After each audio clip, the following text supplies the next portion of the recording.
Hello, and welcome to another episode of the Digital Rehearsal Hall presented by the President's Own United States Marine Band.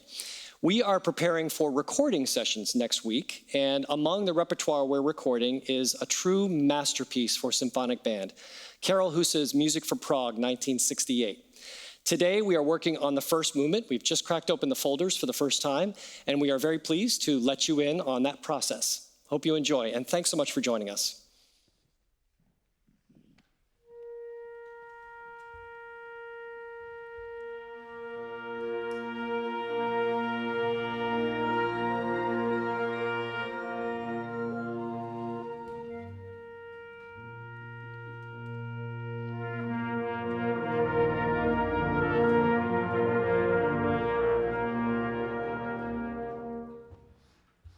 Okay, Mark, take it away.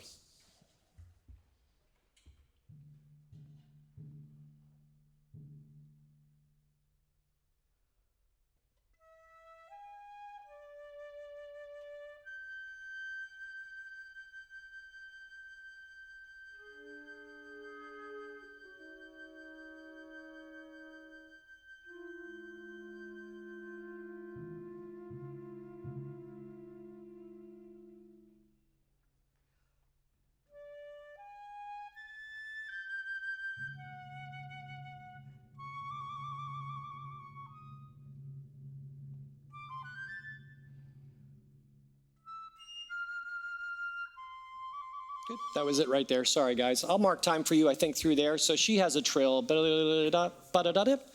then trumpets come in with the harmonies right there. Yeah, so the fermata is, we'll go right there on the fermata bar. Are you going to give the downbeat of measure 7? I think I will. I think what I'll do is, I want to try to keep this as free as possible for all of you, but I'll try to mark bars better. 1, 2, 3, 4. You can't read my mind? No? 1, 2, 3, 4, 5, 6. So let me mark bar 6. And then you'll do your little call, and then I will mark, of course, bar 7 as well for the trumpets. We'll start again. Start again.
Good, let's take that much for now. Wonderful, everybody. Thank you very much. Let's go back to the introduction a little bit, just to talk about a couple things I think we can do to color this up just a bit. I really actually love, Courtney and Beth, what you're doing here, and when all the flutes come in, it's gorgeous. I would invite you to be even a little bit more free in some of the rhythms. You know, he's kind of specific in the rhythms, but these are bird calls. So in some of the 30-second stuff, be-da-da-dee, da-da-da-dee, ba-dee, you can be a little more flip, I think, in that. To a degree, I think we can find some freedom in there. All of the texture stuff underneath, all of this amazing chords that Karel puts in here, we can take the shape of the note is what's most important. So he has these little crescendos, like clarinets. When you finally come in together for the first time after A, the crescendo is kind of a color change more than anything else. So I think if we could find a way to alter the color of our sound as we go through these dynamic changes, and I'll leave it up to you how we want to do it. It's actually a really neat opportunity. And then he brings in all of these entrances, Divisi third clarinet on the second 16th, and it's triple piano, so we don't need to hear the entrance. It's really just adding to the color of what's happening, and he deliberately does not want it on the beat, so it doesn't feel like we're marking those beats. Good, let's take a little bit of this again and see if we can explore some of this music. Let's start at A. So this is after the piccolo solo.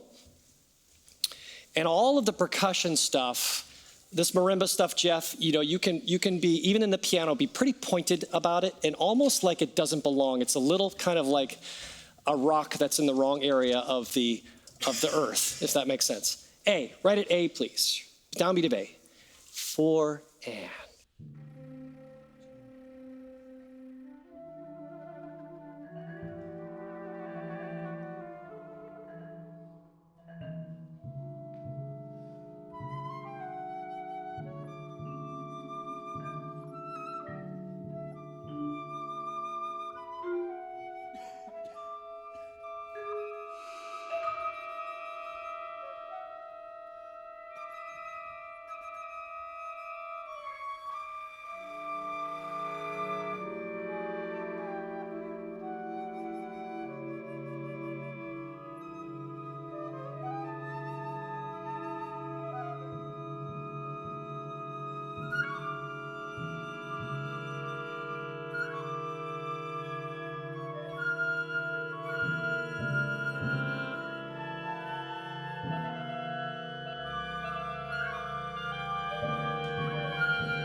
Good. I know brass, horns, and trombones. I know he writes poco in that crescendo, but because of the mutes, let's up it by one dynamic level. So we really do hear the balloon expanding a bit and then coming back down. It's lovely, everybody.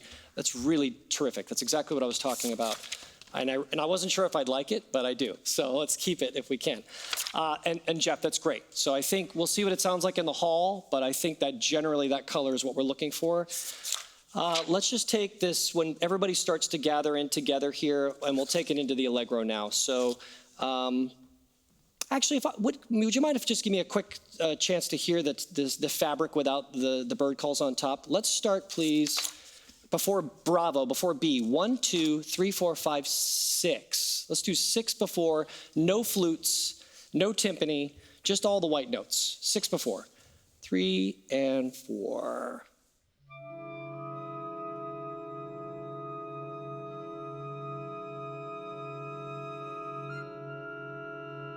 Yeah, I think, John, I think you can go after that a little more. It goes all the way to forte. So I think you do a real forte. I mean, you're up on eggshells already in the high register to E-flat clarinet. Just let it go, and then you don't have to come back down too hard before you go up to the F. I think you can keep it like a mezzo piano, so it sings a little. Same thing, 6 before, same people, and ah.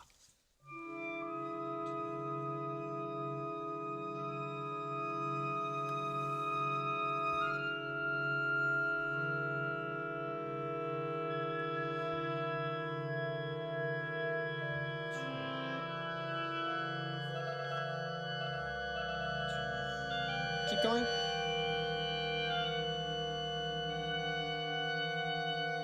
Good, good. Good. Yeah, these are amazing chords, just an amazing texture. It's otherworldly, right? It just feels like it comes from a different place and then leads everything into the fast music coming up. Everybody, please, same place. Let's actually back up just a little bit. How about 8 before B, and then we'll go on. 8 before B, please. We go 3.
Thank you, ladies and gentlemen. One thing that if you know this piece, or even if you don't know this piece, that you hear is Husa does all of this dovetailing of crescendos and decrescendos, and sometimes it's within the same instrument. And so you hear this color shift, but you don't know where it's coming from, and it's because one instrument is getting softer, one instrument is getting louder underneath it, and it creates this kind of phasing effect, which is really unique in all of band music, and it's something that we're going to continue to work on to bring out in our recording. So, like I just told them, let's bring that out even more. If you have decrescendos, you can probably anticipate them a little bit. Good example is after D, before E, 1, 2, 3, 4, 5, 6 before E woodwinds. We have this huge, massive chord that comes out of the trumpet's hand to you, and then we can get out of the way almost immediately. And then later on, the horns crescendo through while everybody else is getting softer. Let me do a quick rehearsal at E for all the 16th note people, and trumpets, we're going to come to you as well, so just keep playing 6th bar of E. Right at E, this is saxophones and contrabass clarinet to start, just so we can get this super tight. 1, 2, 3, 4.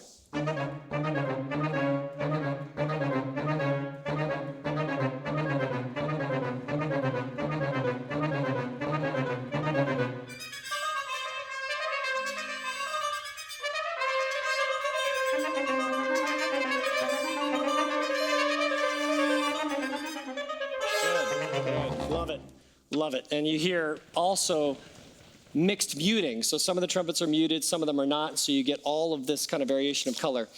One thing we can add saxophones to your thing is to do an even more deliberate tenuto on beat 4. It's almost a little jazzy, this thing. Let's really sit on that before you reset it. I think that'll come out through the texture for the melody. Now, may I hear the cantando, please? Cantando, please. This is trumpets, flutes, oboe, bassoon, baritones, tuba, string bass. You know who you are. The melody. 2, 3, 4. 2,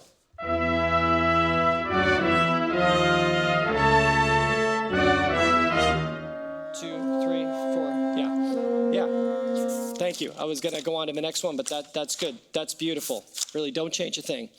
E, everyone, please. Right at E. Going on now.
Good, good. And before we do the coda, let me just talk about this transition back to the opening music.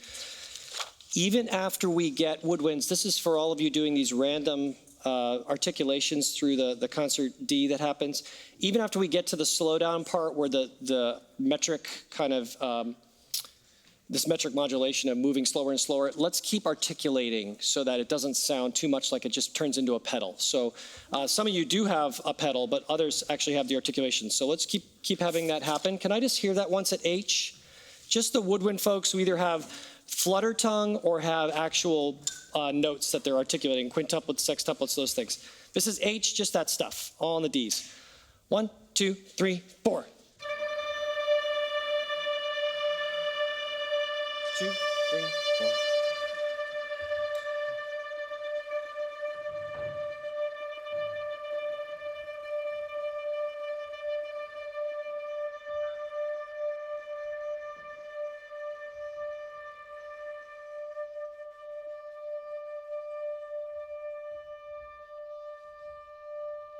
Yeah, good. Great. I think even more for first clarinets and for first flutes in the last 5 bars, I think we can still keep it a tiny bit shorter because you are fighting at that point. People are holding the note themselves. And as a reminder, you don't need to be all completely exactly aligned in all of this. So as we get closer to the end, it'll get a little more unified, but prior to that, it should be pretty random. Is there any way you could give me more sound at H? Those of you who are playing the articulated stuff. It's triple forte. This is the loudest dynamic Husa has in the movement. So let's give it in middle register, give it everything you've got. Alto clarinet, bass clarinet especially, English horn, oboes, E-flat clarinet, I think especially, at least for the first 3 or 4 bars. Okay, moving backwards here, and we're getting close to the end here of our session. We want to be sure that we can hear the trumpets, everybody, at G. And actually prior to G2, they're muted for this statement of the Husite hymn, so we have to, I think, clear out a little bit of space for them, and I think mostly it's trombones. You guys are double forte with your football there. I think maybe just a notch less than what you just did, so we could clearly hear ba ba ba ba beep ba ba deep, the little fragment. Once we get to the tom-toms there, we're okay, but let's start at a conservative forte to give ourselves some room to grow, and then trumpets will be heard second bar of G. Let's put that all together. Let's back up to, please, one more time at F. F, please. We'll do, let's do 2 bars before F. 2 before F. We are 2, 3.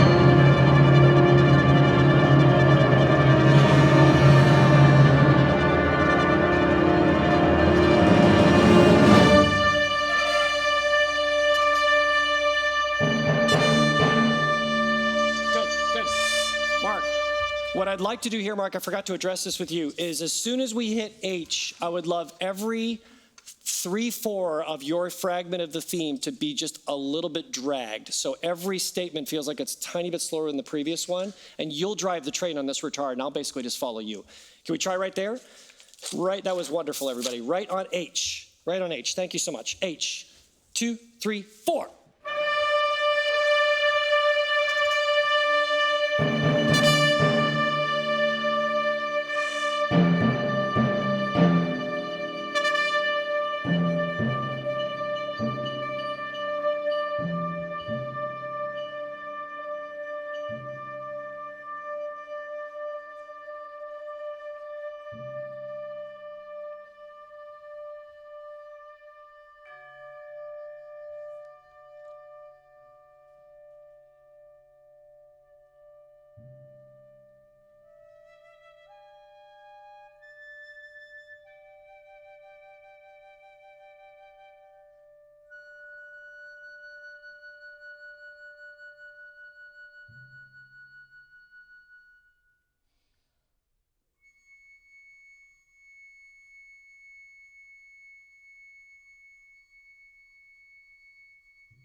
Thank you, everybody. Thank you so much for joining us for this episode of the Digital Concert Hall. We look forward to sharing our entire recording of Karel's masterpiece, Music for Prague 1968, with you. Thanks so much, and we'll see you again next time.